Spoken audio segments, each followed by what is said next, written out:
Gadito como parte de nuestras clases complementarias. Esta ya hace parte de nuestra segunda semana de estudio, es decir que pues este video pues hace referencia a esta segunda semana. ¿Listo?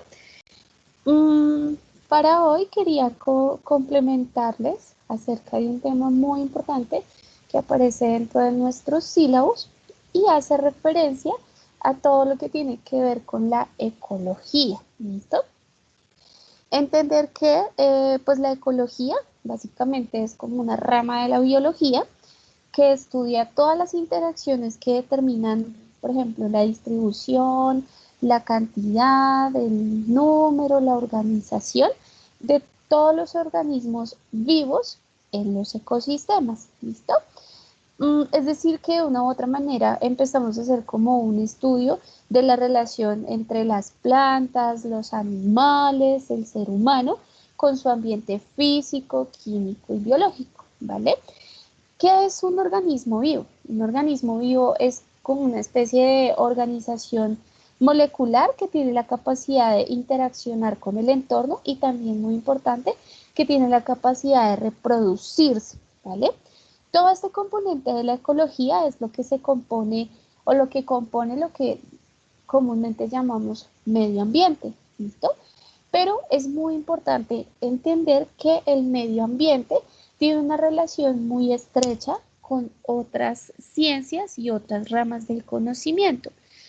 Cuando nosotros hablamos de las ciencias ambientales, pues hacemos referencia como a una serie de disciplinas cuyo objeto del conocimiento está centrado principalmente en conocer, como les decía hace un momento, las relaciones que tiene el ser humano. ¿Sí? Nosotros como seres humanos podemos tener dos tipos de relaciones. Una con nosotros mismos, es decir, con nuestra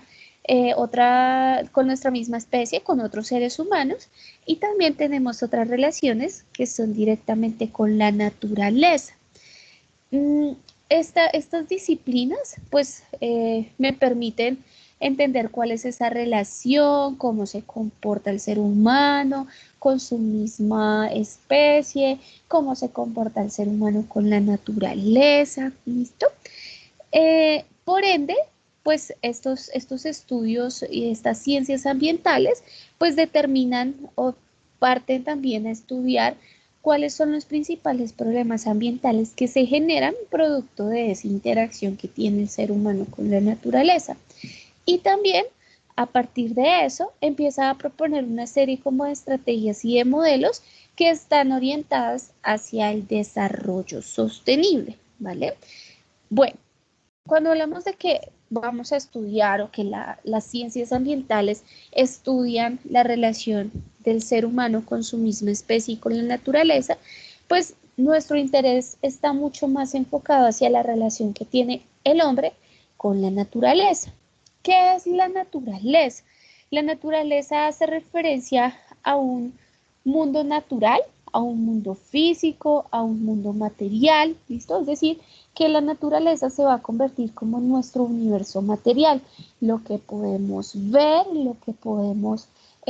con lo que podemos interactuar, ¿listo?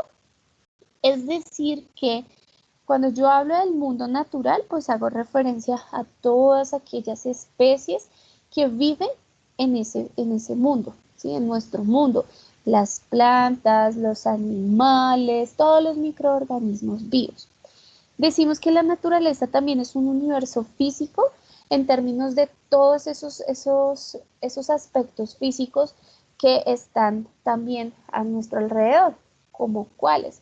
El clima, las temperaturas, todo, por ejemplo, aquí podemos hablar del movimiento de las tectónicas, de las placas tectónicas, también es un mundo natural, un mundo material, la naturaleza. ¿Por qué? Porque pues básicamente si lo hablamos en términos químicos, nos damos cuenta que todo aquello que compone la naturaleza pues está hecho de una serie de elementos, de una serie de compuestos, de una serie de sustancias, ¿listo? Y lo hablamos como un universo material porque es lo que entendemos, es donde vivimos y pues es lo que para nosotros es conocido, ¿listo? Entonces, cuando nosotros hablamos de naturaleza, hacemos referencia a los fenómenos del mundo físico y también a la vida en general, ¿listo?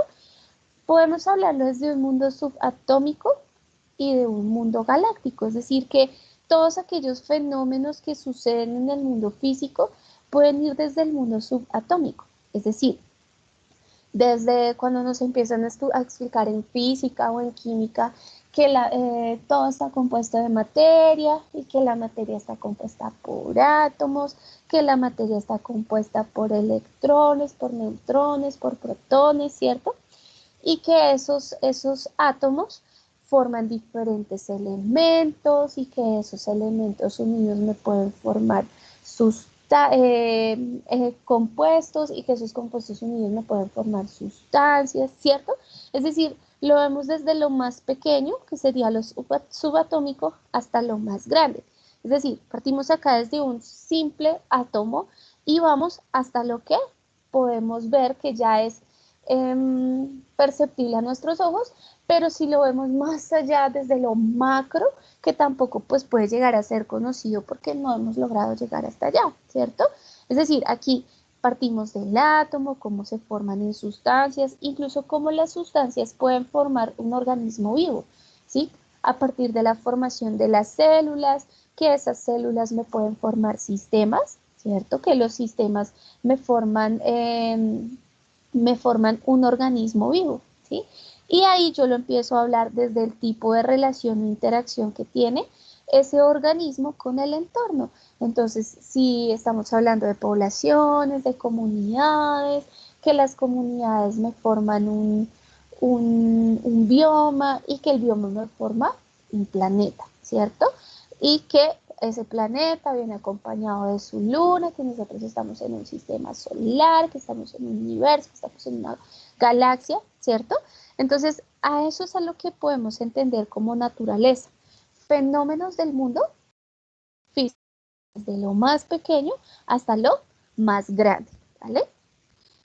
Esos fenómenos hacen referencia principalmente a aspectos al aspecto que las cosas ofrecen ante nuestros sentidos, es decir, algo que yo pueda ver, pueda oír, pueda palpar, ¿listo? El primer contacto que tenemos con las cosas es ese fenómeno. ¿Por qué? Porque para nosotros hasta ahora va a empezar a ser conocido.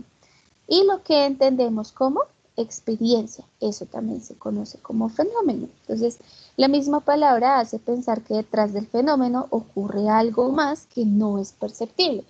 Es decir, que todos los científicos en algún momento quisieron explorar, quisieron darle explicación a algo que ocurría, pero que había algo más allá detrás de eso que para mí era evidente ante los sentidos, pero que pues no lo podía ver, no era perceptible para mí. Y precisamente por eso es que surge el estudio y el conocimiento y la postulación de teorías y de leyes y de nuevos conceptos.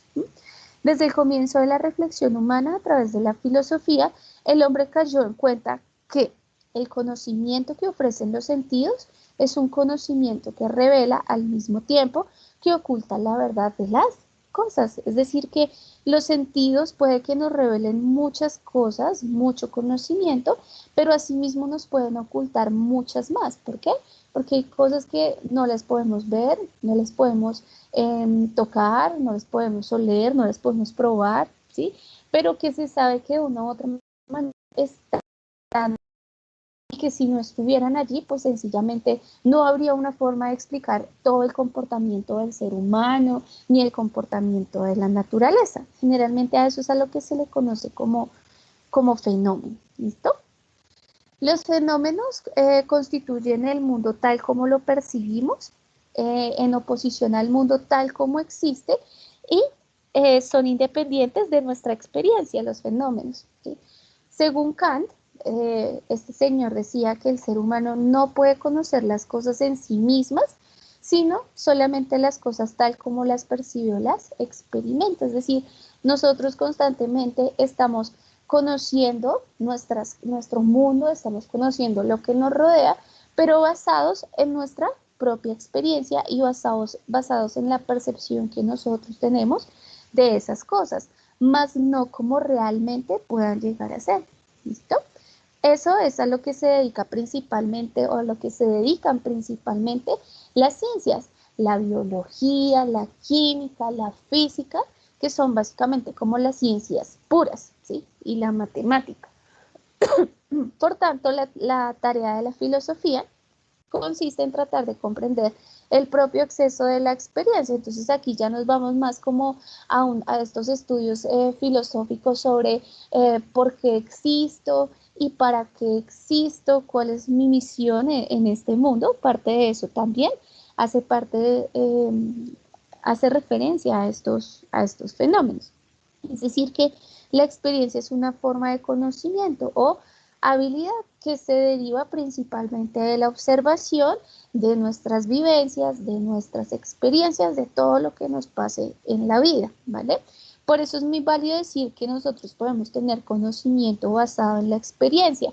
Ahí es donde se le dice que podemos ser empíricos, porque todo ese conocimiento que yo tengo, lo tengo basado en la experiencia, ¿sí? O un conocimiento a posteriori, es decir, que después de que yo viví algo, de que yo lo experimenté, pues puedo dar cuenta de que sé cómo funcionan las cosas, ¿sí? Lo mismo pasa con las ciencias ambientales.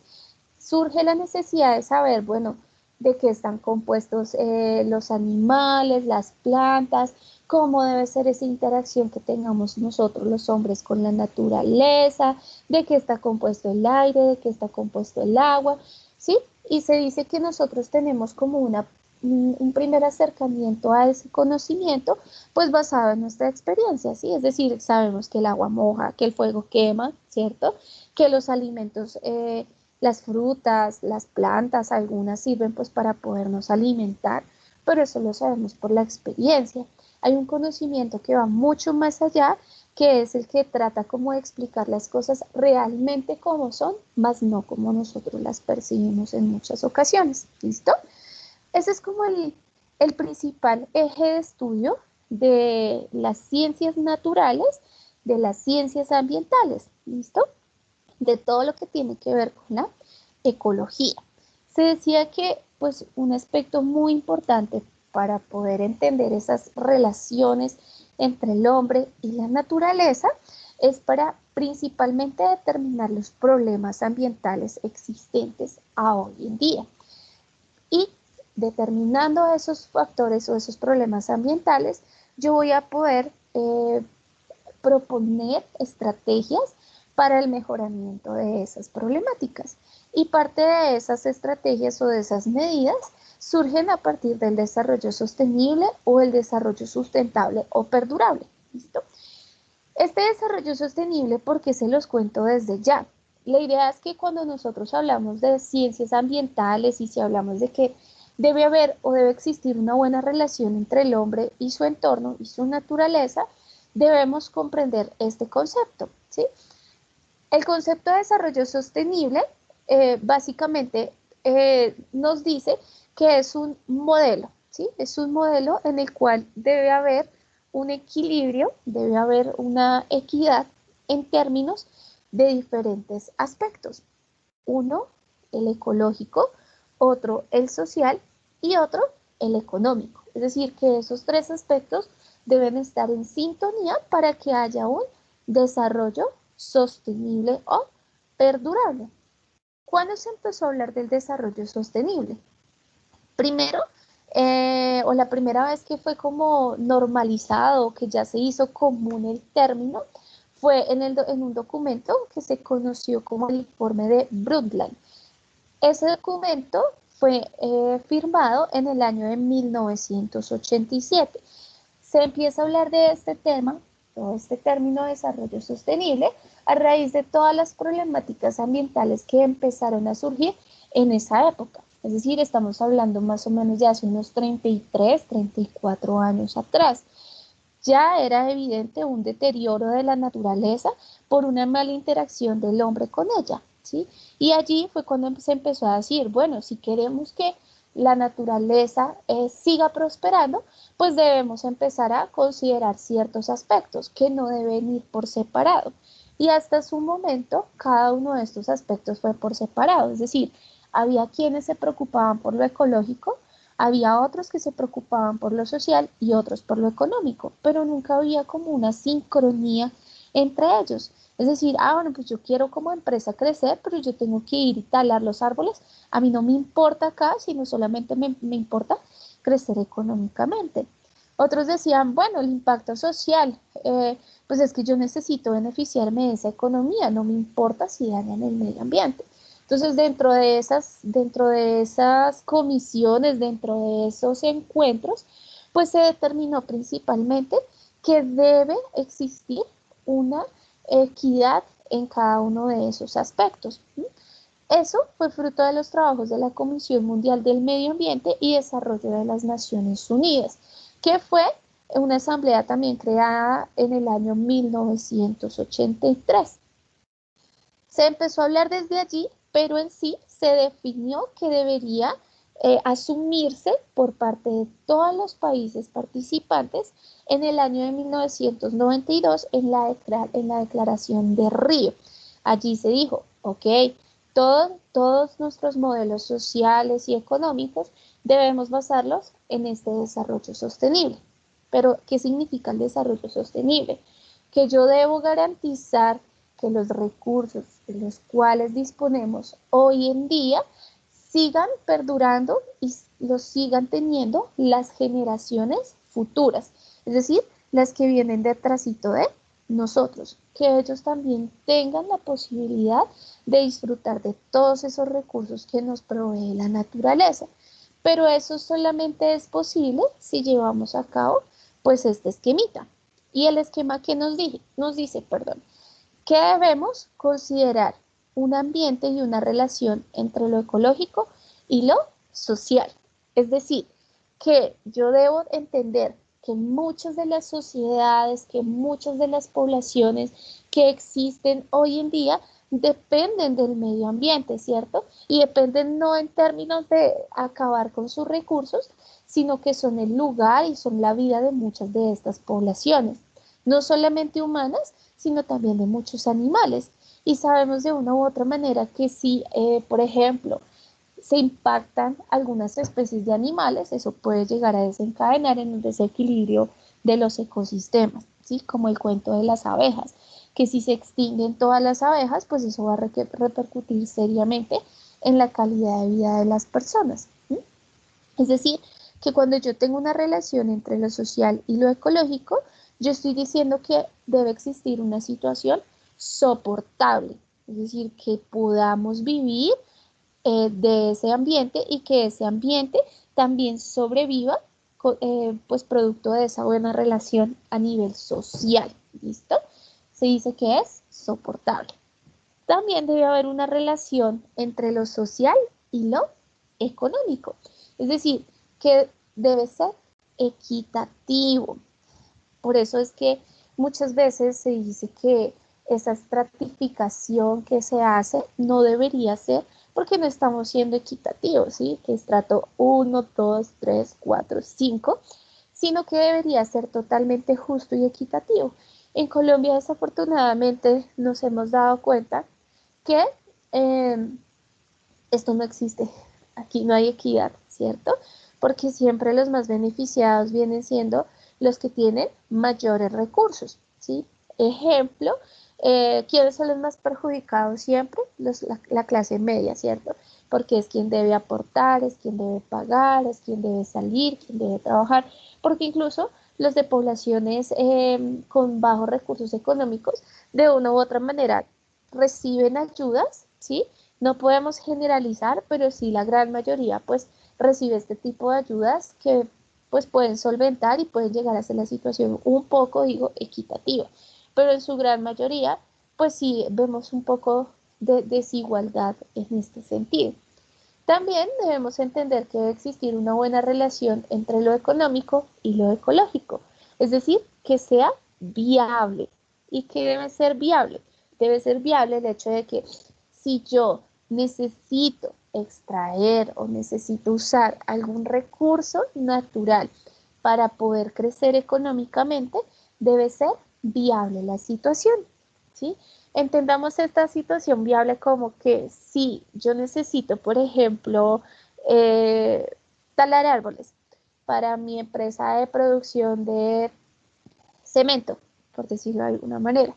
Debe ser viable la situación en términos de que yo no puedo llegar y deforestar todo el terreno, ¿sí? O que yo puedo llegar y generar un impacto y no genero la solución, o que con ese impacto pues yo voy a deteriorar los ecosistemas, voy a acabar con las especies. Actualmente eso no se ve, ¿sí? Como hemos visto y de hecho como salen las noticias día a día, nos damos cuenta que este tipo de situación pues desafortunadamente no se lleva a cabo, o por lo menos acá en Colombia, ¿sí? Hay muchos otros países en donde este modelo tal vez sí se ha podido implementar un poco mejor, pero si lo hablamos en términos de Colombia, ha sido muy difícil porque todos los días nos encontramos con que van a hacer procesos de extracción en los páramos, ¿cierto? Principalmente para extracción petrolera, que se autoriza la deforestación de varias hectáreas del territorio del Amazonas, ¿sí? Que se permite también, por ejemplo, que saquemos a todas las tribus indígenas del Amazonas solamente porque yo necesito construir una carretera, porque yo necesito construir una industria, porque yo necesito esas fuentes de agua para mis procesos industriales. Es decir, que ahí la situación no es viable. ¿Por qué? Porque yo estoy afectando de manera muy drástica ese ecosistema y como lo hemos visto desde el inicio de nuestra clase, pues esto puede llegar a desencadenar en serios problemas de salud pública. Si yo tengo un ambiente contaminado, no voy a poder proporcionar unas buenas condiciones para poder sobrevivir. Entonces venimos acá. La situación no va a ser soportable. ¿Por qué? Porque vamos a tener que vivir en medio de un ambiente que está totalmente contaminado y afectado precisamente por nuestras mismas actividades, generalmente de carácter económico y de carácter político. ¿Sí? Es decir, que todo este tema del desarrollo sostenible lo que busca es que tratemos de generar conciencia y tratemos de implementar este modelo. Cuando hay una interacción entre estos tres aspectos, se dice que es sostenible, es decir, que yo puedo tener una relación perdurable en el tiempo en la cual pues yo puedo interaccionar a nivel ecológico, económico y social, siempre va a haber una armonía. Eso es lo que se busca. Algunas personas dicen que cuando hablamos de desarrollo sostenible, pues básicamente la situación se vuelve como un poco utópica, como un sueño que no se puede cumplir. ¿Y qué es lo que pasa? Que pues hasta que no se modifiquen todos estos sistemas económicos, por lo menos en Colombia, hasta que no se tengan unas buenas bases, por ejemplo, a nivel cultural, a nivel, por ejemplo, de derechos, pues la situación va a ser muy difícil que se lleve a cabo de esta manera. ¿Sí? Aquí ya viene más un problema de conciencia, un problema de poder, que tristemente pues el mundo se ha dejado llevar por este aspecto y esto es lo que de una u otra manera pues no permite que se avance. Mire, venimos hablando desde el año 1900, incluso 1983, venimos hablando del mismo tema y las condiciones no han mejorado, porque de aquí, desde los años 80 hasta la época moderna, hasta la época de hoy, pues la situación no ha mejorado. De hecho, podemos decir que ha empeorado en términos de que tenemos un ambiente mucho más contaminado con respecto a esa época, que las interacciones con el medio ambiente han empeorado precisamente porque estamos agotando los recursos del planeta en el menor tiempo posible o en menos tiempo de lo que se esperaría. ¿Sí? De todas maneras, este tema se sigue desarrollando, se le sigue apostando porque pues es la única manera de poder solucionar de alguna manera la situación que estamos viviendo hoy en día. ¿Qué situación? Pues que estamos presentando serios problemas ambientales, serios problemas de salud, serios problemas a nivel económico, serios problemas a nivel cultural. No más miremos la situación actual con respecto a la pandemia, ¿sí? No hay equidad en términos de que no podemos salir, no todos tenemos la misma posibilidad de quedarnos en nuestra casa ante una pandemia sin hacer nada. No todos tenemos la posibilidad de que nos digan que podemos hacer teletrabajo, ¿cierto? No todos tenemos los mismos recursos económicos, es decir, no hay equidad, ¿cierto? Y seguimos impactando el ambiente. ¿Por qué? Porque todo esto que estamos haciendo hoy en día demanda que se siga impactando seriamente el ambiente. Y lo único que nos interesa es esto, crecer a nivel económico. Esta situación, pues es como el inicio, ¿no? Yo les contaba hace unas clases que hay otra problemática mucho más grave que la misma pandemia por el coronavirus, que es el problema del calentamiento global. Imagínense ustedes una, algún día, y si todavía estamos vivos, para poder presenciar las consecuencias tan graves que va a dejar el cambio climático, mucho más graves de las que estamos experimentando hoy en día. ¿Por qué? Porque pues hoy en día podemos ver que hay veranos más calientes, épocas de invierno muchísimo más fuertes, que el nivel del agua está subiendo, que los casquetes polares se están derritiendo y que todo esto ha afectado seriamente a muchas especies animales. Si lo hablamos, por ejemplo, con respecto a los casquetes polares, podemos hablar, por ejemplo, que el oso polar pues ha sido una especie que se ha visto seriamente afectada por este problema, pero no es la única, hay muchísimas otras especies que pues están en peligro. Entonces llegar a ese punto sería supremamente trágico. El problema es que los que tienen la posibilidad de generarlo, de generar todo este concepto, pues no lo hacen porque están más envueltos es en este poder económico y poco en los otros dos aspectos, ¿sí? Aquellas personas que de pronto han decidido hacer algo, por lo menos acá en nuestro país, pues no han tenido un desenlace satisfactorio. Sabemos que muchos de los líderes sociales y ambientales de nuestro país mueren, son asesinados, pues precisamente porque se convierten como en un obstáculo y en una piedra en el zapato para estas personas que están aquí en este sector, ¿cierto? Entonces hay que ver hasta qué punto vamos a llegar si no empezamos a actuar. ¿Qué es lo más importante? Que nosotros nos empecemos a educar. La respuesta está en la educación. ¿Por qué se los digo? Porque muchas personas desconocen esto y sobre todo aquellas personas que no tienen el acceso a la educación, aquellas personas que viven en condiciones precarias, que tienen muy pocos recursos económicos, no conocen la situación y pues obviamente no saben las serias consecuencias que se vienen para el futuro. Esto con respecto al desarrollo sostenible, ¿listo? Que, vuelvo y digo, es un tema que debemos tener muy fresquito en nuestra cabeza, siempre muy presente. ¿Por qué? Porque va a estar relacionado en todo lo que hagamos, en nuestra clase, en las otras clases, en nuestra vida personal, en nuestra vida laboral. Siempre va a ser un concepto que debemos tener muy presente porque pues nos afecta seriamente a todos. ¿Listo? Todo eso lo veníamos hablando principalmente porque estábamos diciendo que pues la relación entre el hombre y el medio ambiente, ¿cierto? Yo empezaré a determinar esto. ¿Cuáles son los componentes del ambiente?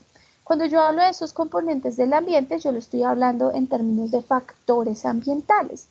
¿Cuáles pueden ser esos componentes o esos factores? Pueden ser físicos, pueden ser biológicos, pueden ser químicos, pueden ser psicoafectivos, pueden ser sociales y pueden ser intelectuales, ¿sí? Cuando yo hablo de todas estas lineecitas, hacen referencia a que todos están relacionados y que no se van a presentar por separado. Generalmente yo puedo encontrar uno, dos, tres o incluso todos juntos, pues relacionándose en ese ambiente, ¿sí?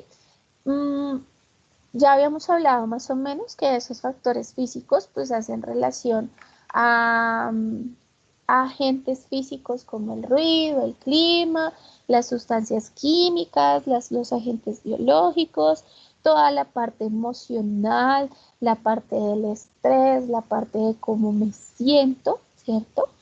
Los factores sociales en términos de interacción con la otra, con los otros, con nuestros semejantes, en términos culturales y a nivel intelectual, ¿listo? Esos son los componentes del medio ambiente. ¿Qué pasa con esos componentes? Pues se dice que son capaces de causar efectos directos o indirectos en un corto o largo plazo. ¿Por qué se dice que causan efectos directos o indirectos? Pues que pueden llegar a generar algún tipo de relación o algún tipo de impacto. ¿En dónde? En los seres vivos, en todos los seres vivos, en todos los organismos vivos, no solamente el hombre. Lo hablamos en términos de flora, fauna, ¿listo?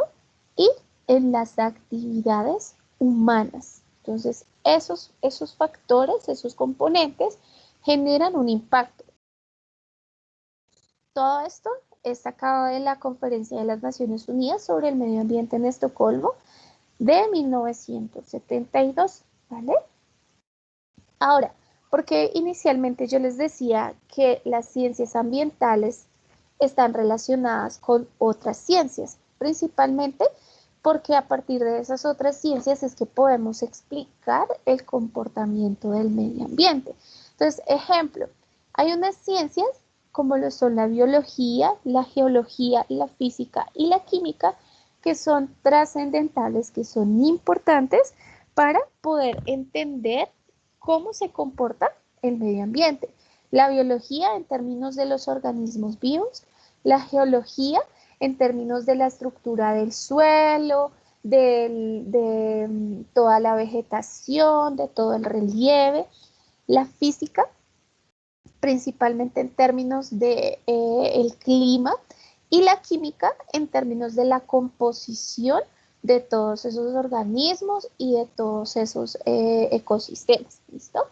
Y hay otras prácticas científicas que son imprescindibles para el estudio de estos problemas ambientales, como lo son la economía, el derecho, la religión, la ética y la política y otras ciencias sociales. ¿Por qué? Porque ellas empiezan a generar o a explicarme cuál es esa relación que tenemos nosotros los humanos con esos problemas ambientales que se están generando. Y cualquiera de ellos o a partir de cualquiera de estas disciplinas, de estas prácticas científicas, yo puedo empezar a explicar. Que es en términos económicos que se desarrolla el problema, puede ser válido. Que es por alguna religión. Es que yo no creo en Dios, o al contrario, yo creo en Dios y yo creo que todo esto es producto de, sí, cada quien tendrá su propia creencia y se asumirá y parte de esto pues puede tener alguna relación. A nivel político también se pueden generar muchos de estos problemas ambientales. ¿Listo? Cuando hablamos de las problemáticas ambientales, es muy frecuente no encontrar soluciones únicas a las dificultades, es decir, que yo pueda encontrar todo un abanico, toda una serie de soluciones y en otras ocasiones no habrá ninguna clara y habrá que elegir la que mejor se adapte a las circunstancias. Es decir, que yo puedo decir que el cambio climático para el cambio climático yo no puedo tener una única solución, sino que yo puedo tener muchas soluciones desde cada una de estas ciencias, ¿cierto? Pero pues la idea es que podamos o tengamos la capacidad de escoger la que mejor se adapte a las circunstancias, ¿sí? Aquí dice que sería grave, un grave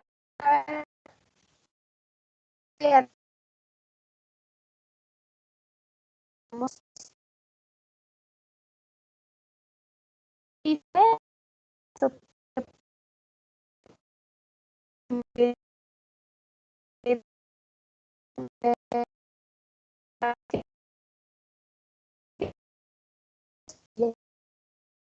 poca receta clara para solucionar ese problema.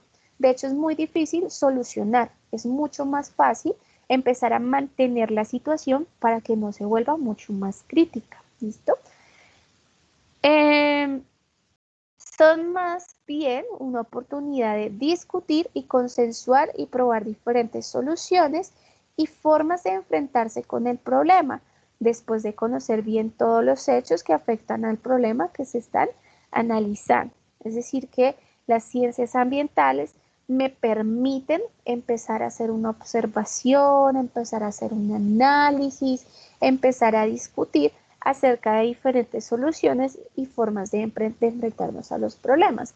¿Por qué? Pues porque los comportamientos a nivel ambiental pues pueden llegar a ser muy diferentes, pero lo importante siempre es tener en cuenta que podemos apoyarnos de otras ciencias, de otros estudios para poder dar solución a esas problemáticas ambientales. ¿Listo? Ahora, todo esto, todos estos factores ambientales de los que veníamos hablando acá, se unen para conformar lo que conocemos como un ecosistema. ¿Listo? ¿Y qué es un ecosistema? Entonces, un ecosistema principalmente es, son todos aquellos componentes biológicos, son todos aquellos organismos vivos y no vivos que viven o que están en un mismo lugar y donde interactúan los unos con los otros, ¿cierto? Por eso se dice aquí que el medio ambiente pues es un conjunto de elementos, entre ellos los factores abióticos y entre ellos los bióticos. Cuando yo hablo de elementos o factores abióticos, estoy haciendo referencia a factores físicos y químicos del ambiente. Es decir, aquí yo hablo de lo que no tiene vida y yo voy a analizar únicamente sus características físicas y sus características químicas que determinan el espacio en el cual habitan los seres humanos, ¿sí? Es decir, que se pueden determinar algunos grupos de estudio, entre ellos, por ejemplo, todo lo que tiene que ver con los factores climáticos. Dentro de esos factores climáticos podemos encontrar como aquellos que condicionan el clima en general. Entonces, entre ellos tenemos la energía solar o la luz solar, podemos encontrar la temperatura, podemos encontrar el viento, la lluvia, ¿cierto? ¿Por qué? Porque de una u otra manera estos factores determinan las condiciones climáticas, ¿sí? Si hace menos sol, si hay más lluvia, si hay mayor temperatura, si hay menor temperatura, eso condiciona el clima. También están factores del sustrato, entonces cuando yo hablo de factores del sustrato, yo también puedo hablarlo en términos del suelo, puedo hablarlo en términos del agua y en términos del aire, de su composición física y química. El suelo, ¿cuál es la composición física del suelo? Ah, es que existen diferentes tipos de suelo. Hay suelos arenosos, hay suelos arcillosos, hay suelos que son más más gruesos, hay suelos que me forman rocas, hay distintos tipos de rocas, ¿listo? El agua. Ah, bueno, el agua está compuesta de hidrógeno, de oxígeno, eso tiene H2O, pero también se ha encontrado que el agua tiene ciertos nutrientes, por ejemplo, se ha encontrado trazas, por ejemplo, de magnesio, se ha encontrado calcio, ¿cierto? El aire, ¿cuál es la composición del aire? Ah, y el aire pues está compuesto de diferentes gases y pues sabemos que cuando se altera esa composición empezamos a hablar de contaminantes, ¿listo? En el suelo también encontramos nutrientes, encontramos sales minerales, por eso hay unos suelos que son mucho más ricos en minerales, lo que los hace más fértiles, ¿cierto? También yo puedo mirar en términos del pH, de la acidez del agua, de la acidez de los suelos, ¿cierto? ¿Por qué? Porque pues eso determina el uso que yo le puedo dar a cada uno de esos componentes, ¿sí? Todos estos componentes o todos estos elementos abióticos integran la capa de la Tierra, ¿cierto? que es a lo que conocemos como biosfera, ¿listo? Y por otro lado tenemos los factores bióticos. ¿Qué son los factores bióticos? Los factores bióticos hacen referencia a los organismos vivos que están presentes en ¿dónde? En la Tierra, ¿cierto? Entonces, dentro de estos organismos vivos podemos encontrar, antiguamente se hacía una clasificación en términos de los reinos, ¿cierto? El mono, el protista, los hongos, los vegetales, los animales, pero esto va mucho más allá a simplemente tener como una clasificación, sino que también se entiende cómo se agrupan estos organismos vivos, ¿sí? Entonces, por ejemplo, si están agrupados en poblaciones, si están interactuando y cómo interactúan. Entonces, por ejemplo, aquí podemos encontrar los famosos consumidores, los productores y los desintegradores. No sé si se acuerdan. Que, por ejemplo, teníamos que los productores, que se les dice que son los autótrofos, que son los que son capaces de formar su propio alimento a partir del agua, del dióxido de carbono y de algunas sales minerales que son tomadas principalmente del suelo. Esos son los productores. Que los consumidores, que son organismos heterótrofos, es decir, que no pueden sintetizar su propio alimento y que pues necesitan de los productores pues para poder llevar a cabo todas sus funciones metabólicas, es decir, para que puedan sobrevivir. Y que vienen después los desintegradores o los reductores que utilizan, por ejemplo, las excreciones y los cadáveres de organismos como fuente nutritiva para ellos, liberando sales minerales a partir del proceso, por ejemplo, de mineralización de la materia orgánica, es decir, que se encargan de la descomposición de la materia orgánica. ¿Listo? Aquí, por ejemplo, encontramos algunas especies de hongos, o por ejemplo tenemos las lombrices de tierra, o tenemos a las bacterias, ¿cierto? Todos ellos son factores bióticos. También hacen parte de la capa delgada de la Tierra, que se conoce como biosfera, ¿cierto? Que es el sustento y hogar de todos los seres vivos. Es decir, que yo siempre debo tener una armonía entre los factores abióticos y los factores bióticos. Sin el uno, el otro no podría, pues, suceder o existir. ¿Listo?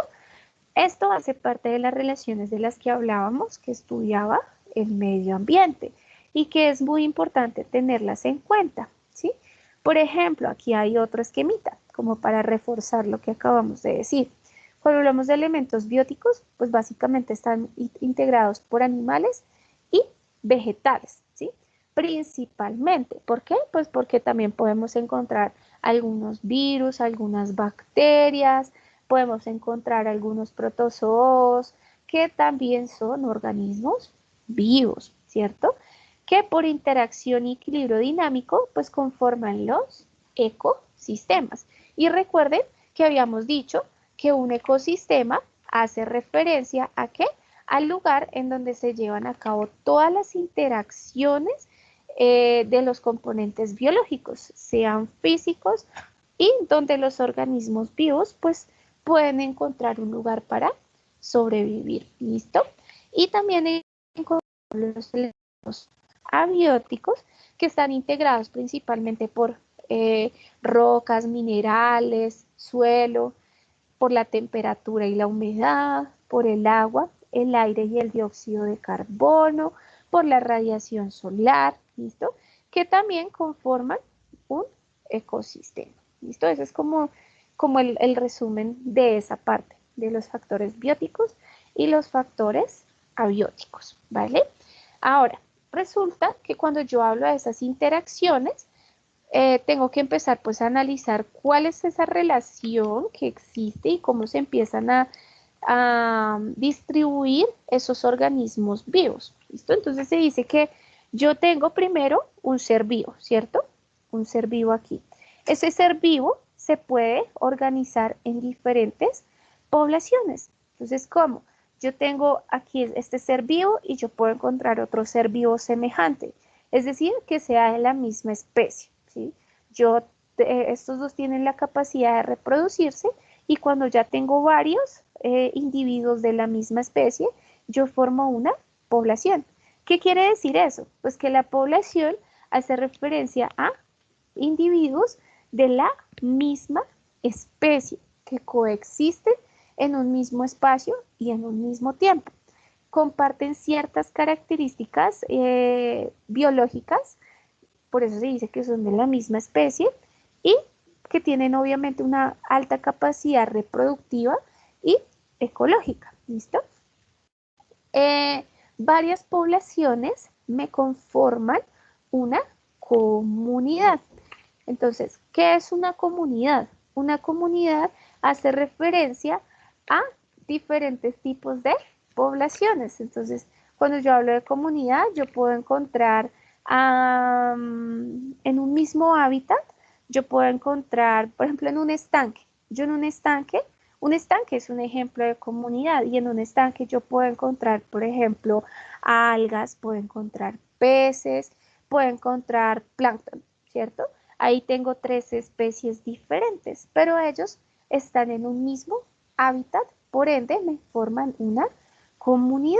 ¿Qué es un hábitat? Un hábitat es como un espacio físico en donde vive un individuo, ¿sí? Es decir, que la comunidad tiene como una serie como de especies diferentes que pueden llegar a interactuar. Entonces, tienen diferentes formas de crecimiento, tienen algunas diferencias, por ejemplo, en su tamaño, en las actividades, en abundancia, pero sobre todo, pues que la idea es que las unas puedan llegar a depender de las otras, ¿cierto? Es decir, que hay como una especie de interacción en términos de comensalismo, de colaboración, entonces que el pez se puede alimentar del zooplancton, de las algas para poder sobrevivir. Entonces eso es a lo que se le conoce pues principalmente como una comunidad. Cuando yo hablo de comunidad, también puedo estar hablando de las famosas redes tróficas, ¿sí? Entonces, un ejemplo de una comunidad, pues es una red trófica. Aquí, por ejemplo, pusimos el caso del estanque, pero pues pueden existir otro tipo ¿de qué? De, de interacciones con redes tróficas, ¿sí? Entonces, por ejemplo, puedo encontrar el de la interacción con los peces y los tiburones, con las ballenas, ¿cierto? Entonces, pues cada uno representa pues un papel dentro de su propia comunidad, ¿listo? Y te dice entonces que esas comunidades me forman un bioma, ¿cierto? Hay unos pasos intermedios acá entre esto de llegar de una comunidad a un bioma, como lo es, por ejemplo, que yo cuando tengo varias comunidades estoy formando un ecosistema, ¿sí? Que son, por ejemplo, ya una interacción entre diferentes comunidades. Perdón. Cuando, cuando tengo varios ecosistemas, yo formo un paisaje. Varios paisajes me pueden formar una región y diferentes regiones me forman los famosos biomas. ¿Y qué es un bioma? Básicamente un bioma son ¿Son qué? Son como paisajes climáticos, bioclimáticos, es decir, que son áreas geográficas en donde se comparte fauna, flora y condiciones climatológicas. Es decir, que aquí en estas regiones el clima determina el tipo de bioma, ¿sí? El tipo de bioma que va a tener cada una de esas regiones. Entonces aquí, por ejemplo, podemos hablar de la latitud, la humedad, la altitud. Entonces aquí hay diferentes tipos de bioma. No sé si se acuerdan cuando les hablaban a ustedes por allá en la primaria de que existen los desiertos polares, ¿sí? Que son los polos. Eso es un tipo de bioma. Existe la tundra, la taiga, existe el bosque, la estepa, la selva, la sabana, los desiertos y los mediterráneos. Entonces, esos son básicamente pues tipos de regiones con diferentes condiciones climáticas, que es a lo que se le conoce como bioma. ¿Listo? Todo eso unido, todo eso me constituye la ecosfera o la biosfera. ¿Listo? Es decir, que es el lugar en donde se desarrolla la vida, es decir, donde hay una relación entre el medio y el hábitat y entre el ambiente y el nicho ecológico. ¿Qué es un nicho ecológico? Entonces aquí se dice que el nicho ecológico es una profesión u oficio. Básicamente, pues el nicho ecológico es como un modo de vida único, ¿sí? Y particular que cada especie puede desarrollar en su hábitat. Por eso se le dice que es como una profesión u oficio que tiene cada una de esas especies dentro de su hábitat. Es decir, que aquí se habla de cómo se alimenta, cómo se reproduce, dónde vive, cuáles son sus hábitos, sus enemigos naturales o sus estrategias de supervivencia es lo que determina ese nicho ecológico. ¿Sí? Entonces aquí, este medio o hábitat es el área en donde habita ese ser vivo y el ambiente y el nicho ecológico me determinan los factores que influyen sobre esos seres vivos, es decir, básicamente en términos de sus comportamientos y su forma de sobrevivencia. Y eso es a lo que se dice que pues se le conforma como un ecosistema. ¿Listo? Hasta aquí, pues la idea es que ustedes entiendan un poco de cómo es que está distribuida todas esas interacciones, toda esa naturaleza, y entender que pues naturaleza es más que decir que pues es todo el verde, todos los arbolitos y todos los animalitos, sino que esto obedece pues en una estructura un poco más compleja, ¿cierto? Mm, por ejemplo, cuando uno habla de esas ciencias ambientales y de esa interacción, pues uno de los principales términos que se utiliza, pues son los de los ecosistemas, ¿sí? ¿Qué es un ecosistema? Pues como lo habíamos dicho acá, es básicamente como esa relación que existe entre la naturaleza, entre el medio, entre el hábitat, es decir, entre el lugar en donde está el organismo vivo y los factores que influyen sobre ese organismo vivo, ¿sí? Es decir, como todos los componentes, todos los comportamientos, el funcionamiento de esos organismos dentro de un determinado lugar. ¿Listo? Dentro de los ecosistemas, pues también hay unos componentes bióticos y abióticos que determinan los niveles de organización de los seres vivos. Aquí hablamos nuevamente de los niveles tróficos, ¿sí? Que tenemos, por ejemplo, a los productores, a los consumidores primarios, a los consumidores secundarios, a los terciarios y a los descomponedores. Esos son como los niveles de organización. Pero también tenemos que entender que esos ecosistemas se pueden clasificar según si son acuáticos o si son terrestres. Pues, por ejemplo, dentro de los ecosistemas acuáticos podemos encontrar todos los ambientes marinos, los ambientes dulceacuícolas y los estuarios, ¿sí? Entonces, por ejemplo, ¿qué es un ambiente dulce acuícola? Un ambiente dulce acuícola, por ejemplo, pueden ser los ríos o pueden ser los arroyos, que se dice que pues tienen agua dulce, ¿sí? Todos los ambientes marinos los estamos hablando en términos de las fuentes de agua oceánicas que tienen altas cantidades de sal, es decir, que es agua salada, y el estuario. ¿Qué es un estuario? Un estuario es como un pequeño tramito de río que está siendo invadido por el mar, ¿sí? Es decir, como esa unión entre el río y el mar, ¿listo? Eso es un estuario. Aquí podemos encontrar los lagos, las lagunas, las charcas, las represas, los ríos, todos ellos son ecosistemas acuáticos. Y tenemos también ecosistemas terrestres. Entonces acá me dice la tundra, la taiga, el bosque templado, la selva tropical, las praderas, la sabana, el desierto, el páramo. Es decir, que estos son los famosos biomas. porque cada uno tiene unas características climáticas diferentes. Por ejemplo, la tundra es todo el subsuelo helado, lo que les decía de las zonas polares, y que por ende, pues como están congeladas, pues no va a tener mucha vegetación. La taiga o bosque de coníferas tiene una mayor cantidad como de vegetación, pero se dice que tiene como una mayor masa forestal.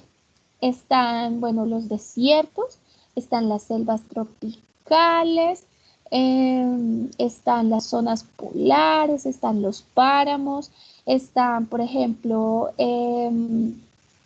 las praderas, en fin, que pues algunas van a tener más o menor cantidad de vegetación, pero pues esos son los tipos de ecosistemas.